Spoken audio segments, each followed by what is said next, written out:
Assalamualaikum warahmatullahi wabarakatuh. Bismillah, alhamdulillah, wassalatu wassalamu ala rasulillah Sayyidina Muhammad ibn Abdillah wa ala alihi wa sahbihi wa man wala amma ba'd. Alhamdulillah, sahabat Wakaf TV yang dirahmati Allah subhanahu wa ta'ala, kita dijumpakan oleh Allah subhanahu wa ta'ala lagi pada kali ini masih dalam suasana hangatnya bulan suci Ramadan, yang dimana kita sama-sama berharap akan ibadah kita semua di bulan suci Ramadan diterima oleh Allah Subhanahu wa taala, dan kita benar-benar diberikan kekuatan, taufik dan hidayah untuk benar-benar bisa mengakhiri bulan suci Ramadan dengan baik dan benar sesuai dengan tuntunan Nabi Muhammad SAW. Teman-teman sekalian, nah untuk kali ini kita akan ada satu topik yang sangat menarik, yang dimana pada kali ini kita akan membahas mengenai perbandingan sifat Nabi di dalam Alkitab dan di dalam Al-Quranul Karim.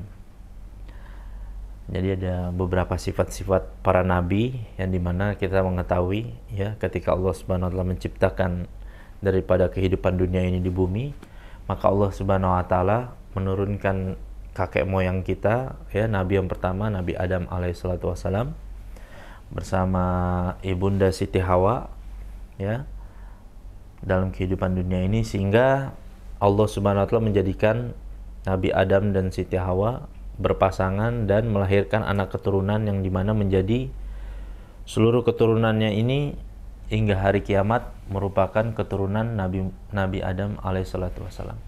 Dan di antara beberapa keturunan Nabi Adam alaihissalam, ada yang Allah Subhanahu wa taala angkat menjadi nabi, dan ada yang menjadi manusia biasa layaknya kayak kita gini. Sama kan kita ini juga kan keturunan Nabi Adam juga kan. Kecuali kalau yang mau ngikut pendapatnya yang bilang kita itu berasal dari monyet, ya situ aja deh, kita enggak deh ikut-ikut yang begitu.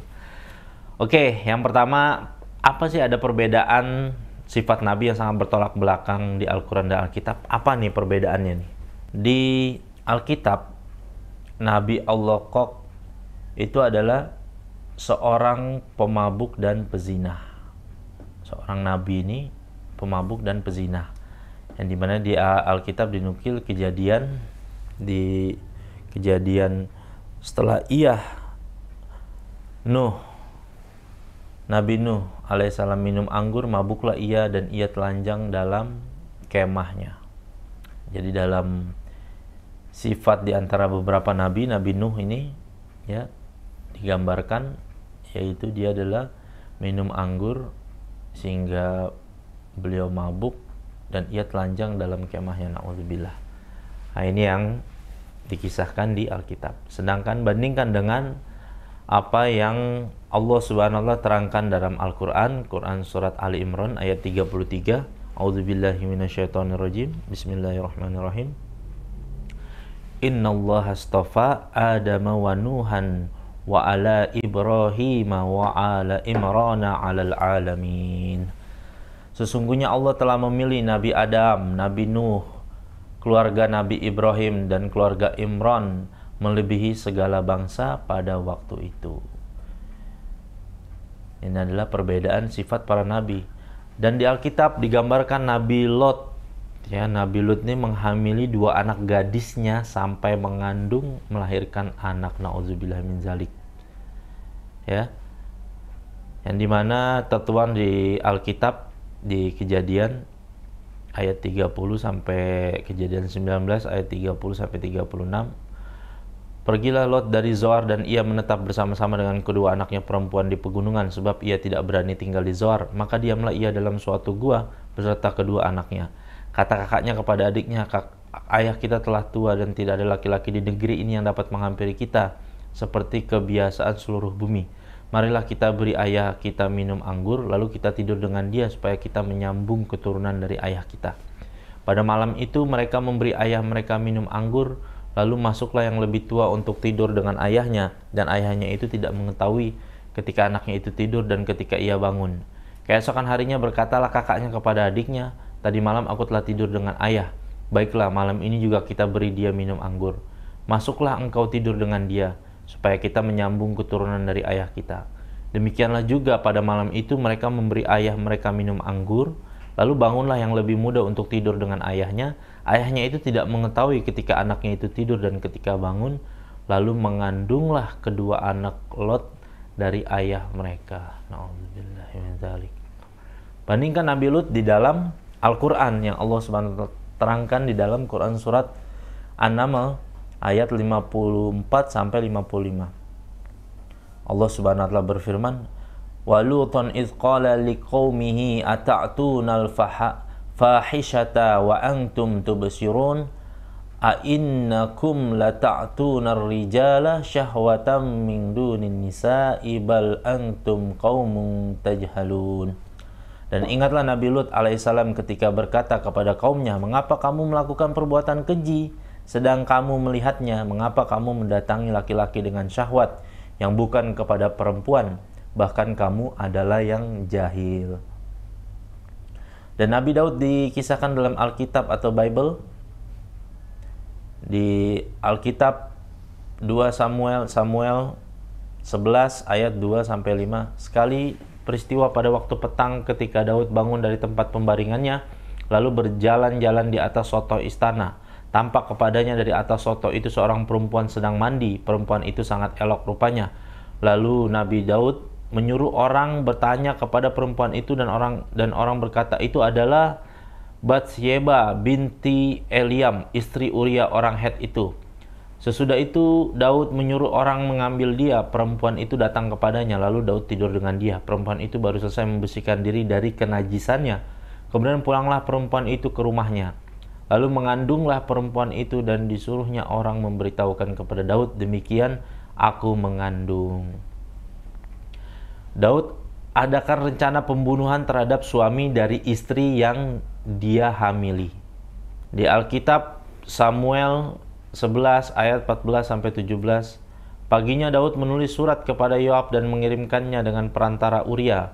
Ditulisnya dalam surat itu demikian, "Tempatkanlah Uria di barisan depan dalam pertempuran yang paling hebat. Kemudian kamu mengundurkan diri daripadanya supaya ia terbunuh mati." Pada waktu Yoab mengepung kota Raba, ia menyuruh Uria pergi ke tempat yang diketahuinya ada lawan yang gagah perkasa. Ketika orang-orang kota itu keluar menyerang dan berperang melawan Yoab, maka gugurlah beberapa orang dari tentara. Dari anak buah Daud juga Uria orang Het itu mati.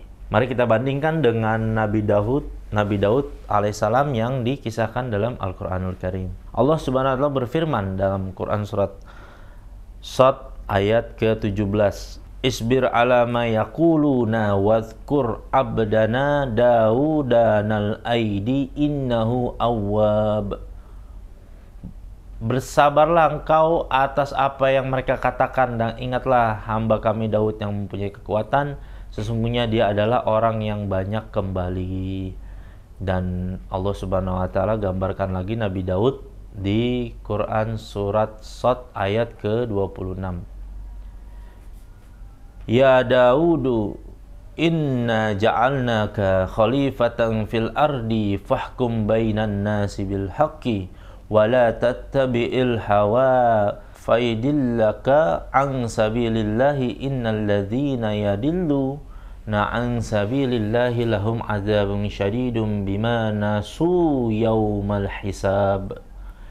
Allah berfirman, "Hai Daud alaihissalam, sesungguhnya kami menjadikan engkau khalifah di bumi, maka berilah keputusan antara manusia dengan benar dan janganlah engkau menuruti hawa nafsu, niscaya ia akan menyesatkanmu dari jalan Allah.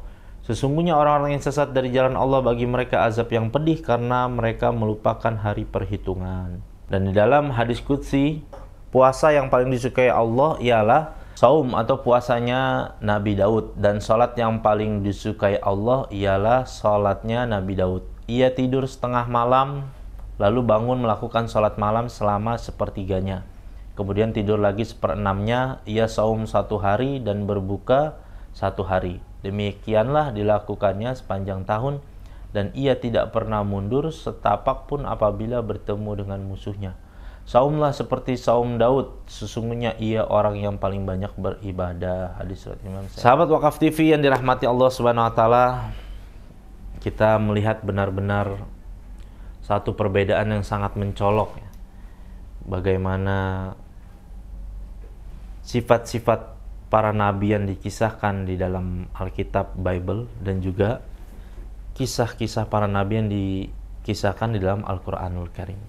Bagaimana kita melihat perbedaan yang sangat mencolok mengenai sifat-sifat kenabian dari kitab suci Al-Quran dan juga Alkitab Bible tersebut, yang dimana melakukan perbuatan Nabi Lut melakukan perbuatan yang tidak senonoh terhadap anak kandungnya sendiri ya, yang dimana dalihnya karena setelah diminumkan anggur, yang dimana dalihnya anaknya tadi mengatakan bahwa karena sudah tidak ada lagi laki-laki yang mau sama perempuan ya, sehingga anaknya ini mengandung daripada benih Nabi Lut tersendiri. Na'udzubillahi min zalik.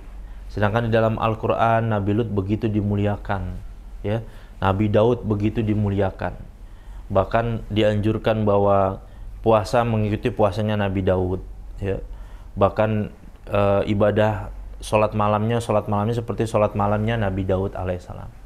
Sedangkan di dalam Bible, di Alkitab diceritakan bahwa Nabi Daud ya mengintip orang yang sedang mandi ya, dan juga menginginkan wanita yang dihamilinya itu, dan suaminya ingin sekali supaya disingkirkan oleh Nabi Daud. Ini adalah sifat-sifat naudzubillah, sifat-sifat buruk yang tidak mungkin ada di dalam diri Nabi ya. Bagaimana mungkin kan kita tahu sifat-sifat umum para nabi, seperti sifat baginda Nabi SAW, Fatona, Sidik kan, Al-Amin, orang yang jujur, orang yang terpercaya, nggak pernah berbohong. Nggak mungkin seorang nabi itu melakukan perkara-perkara yang dusta, suatu perkara yang tidak baik gitu. Bahkan seorang nabi ini adalah di dalam Islamnya adalah orang yang maksum. Maksum ini artinya adalah orang yang bersih atau suci dari dosa. Jadi nggak mungkin berbuat dosa ya, karena dijaga. Kenapa para nabi itu suci, tidak bisa berbuat dosa? Karena dijaga oleh Allah. Karena nanti para nabi ini ya, dia akan dilihatkan sama manusia. Nah, coba kalau misalkan seorang nabinya menyeleweng sama perempuan, siapa yang mau ngeliatin dia berarti kan? Ya misalkan, ngapain ngikutin Nabi Daud? Dia bini orang aja diembat sama dia gitu misalkan. Siapa yang mau ngikutin Nabi Daud dengan perilaku seperti itu? Ya, jangankan seorang nabi lah, seorang ulama saja atau pemuka agama, dia melakukan satu hal yang tercela saja, bicara kotor saja kan, maka orang udah benci sama dia, nggak mau ngikutin dia. Ya, sedangkan Allah Subhanahu wa taala menjaga para nabi ini ya dari perkara-perkara dosa, dari perkara-perkara keburukan ya. Lihat bagaimana Allah Subhanahu wa taala memuliakan Nabi Daud menjadi seorang khalifah, seorang raja yang mempunyai kerajaan, di mana Nabi Daud ini mewariskan Nabi Sulaiman, anak kandungnya beliau nih, Nabi Sulaiman alaihissalam, yang mempunyai kerajaan yang begitu besar ketika zaman itu ya, sangat dimuliakan oleh Allah Subhanahu wa taala. Tapi mereka orang-orang yang rajin beribadah, rajin bersyukur, dan naudzubillah bersih daripada sifat-sifat tercela. Beginilah Allah Subhanahu wa taala. Kalau misalkan seandainya kita berpikir aja teman-teman sekalian ya, kalau benar memang para nabi itu melakukan satu keburukan yang dilakukan seperti tadi yang dibacakan tersebut ya, berarti ya, ada yang salah dengan siapa? Yang mengutusnya, yaitu Allah Subhanahu wa taala. Allah Subhanahu wa taala mengutus para nabi. Apabila nabinya berbuat sesuatu yang tidak benar, ya berarti ini ada kesalahan kepada yang mengutusnya juga. Tanggung jawab yang mengutus. Kok mengutus seorang rasul, rasulnya cacat gitu. Rasulnya cacat dalam berperilaku, salah dalam berperilaku. Nah, itulah kenapa alasan para nabi ini maksum, dijaga oleh Allah Subhanahu wa taala dari dosa, dari keburukan kan. Nggak mungkin gitu kan. Seorang nabi itu yang punya kerajaan, yang ibadahnya seperti itu, nauzubillah gitu kan, disangka ingin senang kepada istri orang ya kan, mau menghamili istri orang dan mau menyingkirkan daripada suami yang menjadi istri orang. Ini nauzubillah min zalik. Jangankan seorang nabi, seorang pemuka agama atau seorang tokoh masyarakat saja ada berperilaku seperti itu, pasti tidak akan ada lagi dia punya nilai di dalam kehidupan bermasyarakat. Coba kita pikirkan baik-baik ya. Begitu jelas perbedaannya yang tertera di dalam Al-Qur'an Al-Karim dan di Alkitab dan bagaimana Allah Subhanahu wa taala memuliakan para nabi-nabinya, ya, memuliakan para nabi-nabinya di dalam Al-Qur'anul Karim. Ya, teman-teman sekalian, ya. Semoga apa yang disampaikan pada kali ini bisa menjadi pelajaran juga buat kita kan, supaya kita jangan sampai menjudge naudzubillah gitu orang-orang yang baik, apalagi para nabi, ya, orang-orang yang mendapat derajat di sisi Allah gitu, orang soleh, orang yang baik gitu, bahkan menuduh saja hukumnya di dalam Al-Quran, Masya Allah, begitu berat hukumannya, ya kan. Orang yang menuduh orang-orang yang baik itu sebagai seorang pezina, seorang apa, itu harus didera dia, naudzubillah, harus dihukum dengan hukuman yang berat, yang keras gitu. Maka jangan sampai ini menjadikan pelajaran buat kita. Jangan sampai kita mensifati seseorang, ya, hanya karena kita mendengar dari satu kabar, dari satu berita atau apa, bahwa orang ini melakukan perbuatan ini, orang ini melakukan perbuatan itu. Tidak.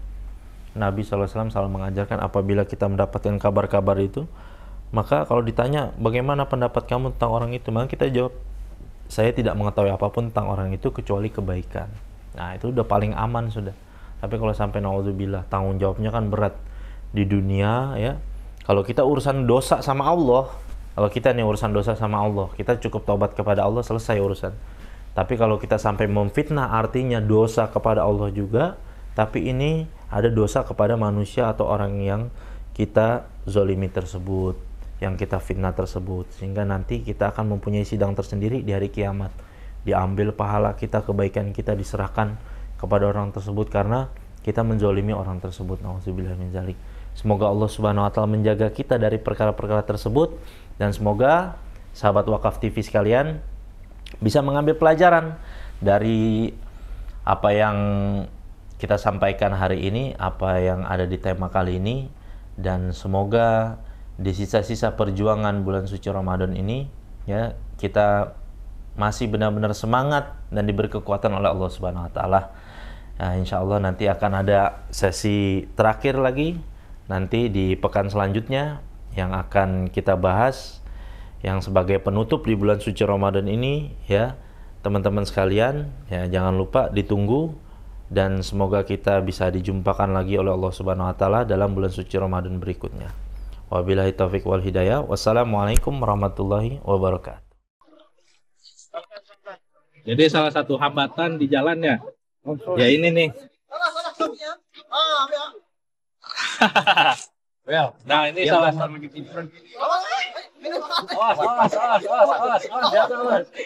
Hampir aja nih kawan kita jatuh ke sungai. Jadi memang salah satu hambatan kita itu kalau masuk ke pedalaman, ya seperti ini salah satunya. Belum lagi kayu-kayu itu pada muncul dari dasar sungai. Jadi memang perlu kehati-hatian dan tingkat risikonya juga tinggi, besar ya.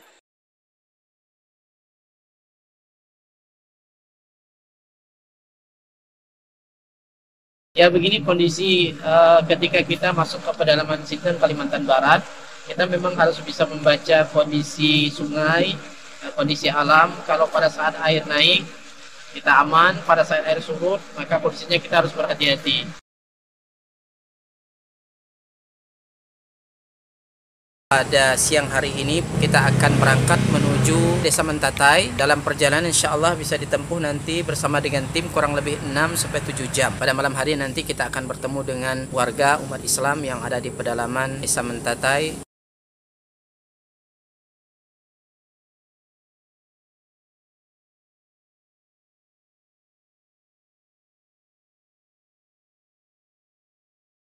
Alhamdulillah sudah kurang lebih 600 mu'alaf yang masuk Islam dengan asbab dakwah ini. Dan tentunya ini tidak hanya sebatas mereka memeluk Islam, tetapi masih banyak PR-PR yang harus kita selesaikan. Dalam hal ini kami membina mereka membutuhkan Al-Quran untuk kita sampaikan kepada mereka yang menjadi sarana mereka dekat dengan Allah Subhanahu wa ta'ala.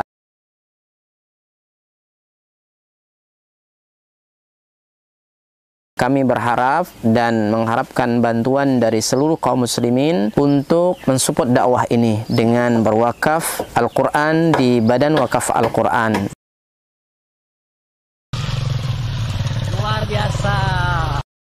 Kaum muslimin yang dicintai oleh Allah Subhanahu wa taala, perlu kita ketahui bahwa pondok ini sangat dibutuhkan karena memang di sini sangat minim akan bahkan mungkin bukan lagi dikatakan minim, memang tidak ada lembaga semacam pondok pesantren yang berdiri di Desa Nanga Tempunak ini. Yang kedua adalah kerusakan akidah. Ya, jadi di sini jika tidak ada pesantren ini rusaknya luar biasa. Apalagi memang pemurtatan sangat kuat di Desa Nanga Tempunak ini. Jadi memang misionaris-misionaris itu masuk kemari itu dengan materi yang kuat, ya, dengan iming-iming yang kuat. Dengan adanya pondok pesantren ini mengkader anak-anak para mualaf, ya, dari suku Dayak yang berasal dari pedalaman, ini sangat mudah. Jika mereka sudah belajar agama, kemudian mereka sudah paham dengan agama dan mereka sudah hafal Quran, mereka akan kita kembalikan ke kampung-kampung mereka. Kita sekarang sambil melihat lahan atau tanah yang akan kita bebaskan untuk pembangunan atau perluasan pondok tahfiz Quran Cahaya Tempunak. Lokasi ini adalah lokasi yang bebas daripada banjir dan luasnya kurang lebih 4 hektar, dan insya Allah di sini nanti akan kita bangun sarana ibadah, kemudian sarana untuk tinggal mukimnya para santri, kemudian aula belajar dan pertemuan para santri.